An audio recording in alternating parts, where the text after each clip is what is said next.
Bine v-am găsit la un nou episod din Minecraft.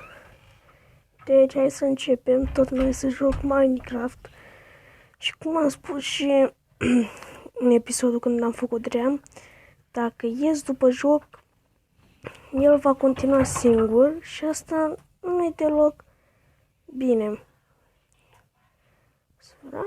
Mai să strâng cât mai mult lemn și să fac arme, deci nu e o zonă prea de lemn.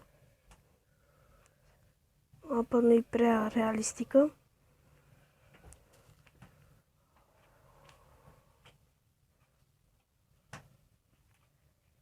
Cred că nu sunt singur pe aici.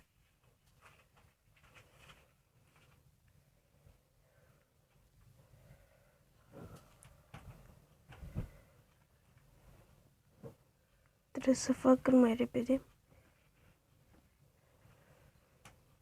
Deci...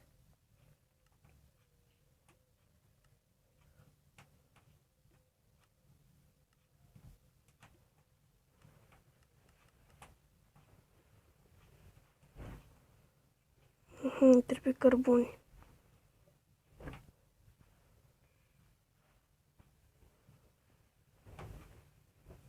Ăla a căzut în apă, nu mai am tot pe el.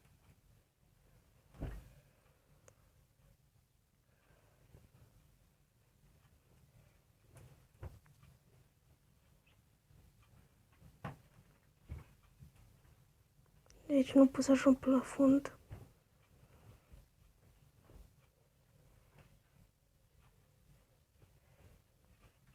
Ce frumos drăguță.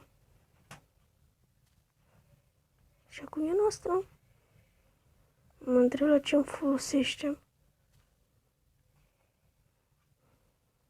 Uite aici lemn.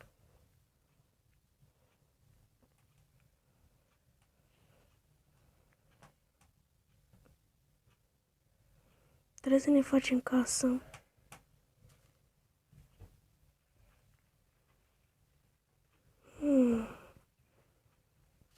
Cred că am auzit pe cineva.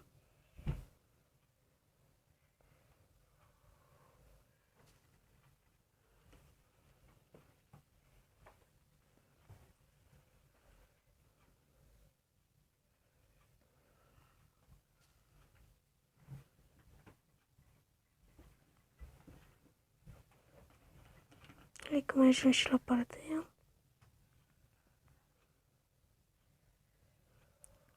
Uite că mai ajung și la ea. Și n-am secat și pe acesta de lemn.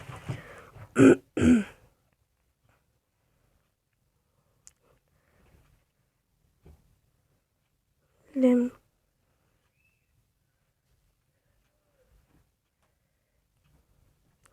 Lemn. Și ăla e porc. Carne. Deci am nevoie de carne. Ia-o. Hei, tu, stai. Tu ești mare și zemos. Și arătos. Și gustos.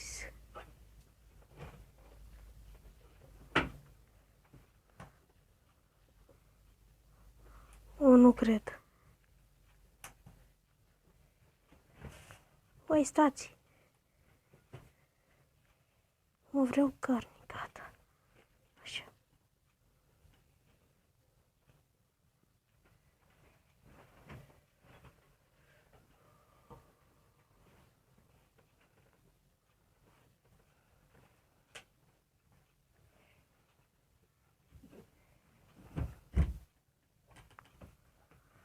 Nu-mi place cu reclamele astea.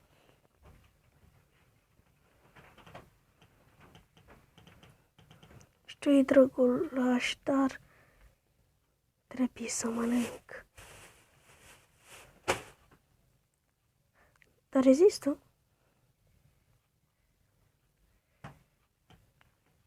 Deci nu ne dă carne. De ce nu ne dă carne? Asta nu e prea realistic. Deci aș putea muri de foame.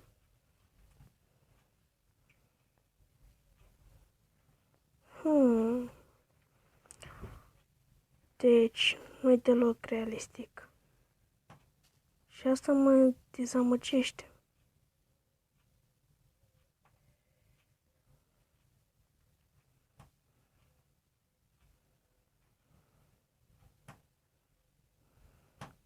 De unde putem noi să luăm cărbuni? Subteran? Cred.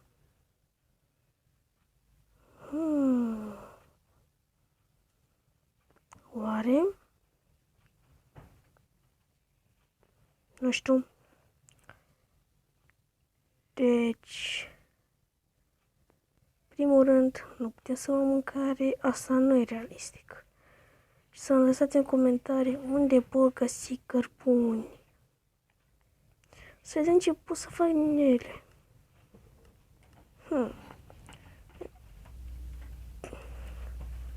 Și asta la ce o folosesc? Hai să facem cutie.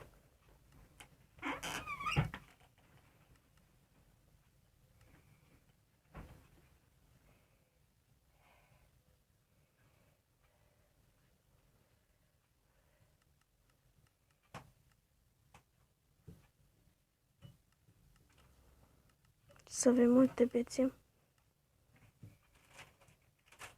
Mai ne trebuie.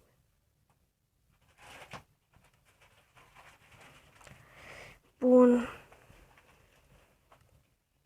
Avem o mulțime de bețe. Pac.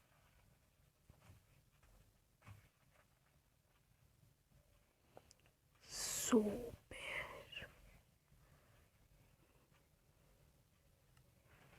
Deci aici pot să fac carne, deci am înțeles.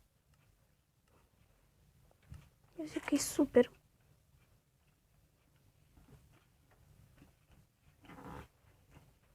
Un topor. Trebuie fier mult. Și arcuri. Deci avem...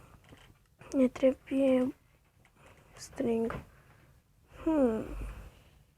O să ne trebuie și scări. Și așa facem noi fierul. Deci dacă combinăm astea, am putea face fier. Bun. Săgeți? Trebuie cărbuni.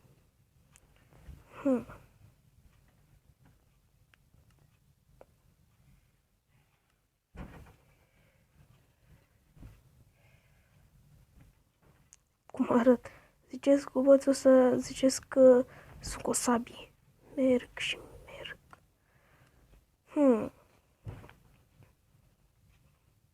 Asta o să-l țin după mine.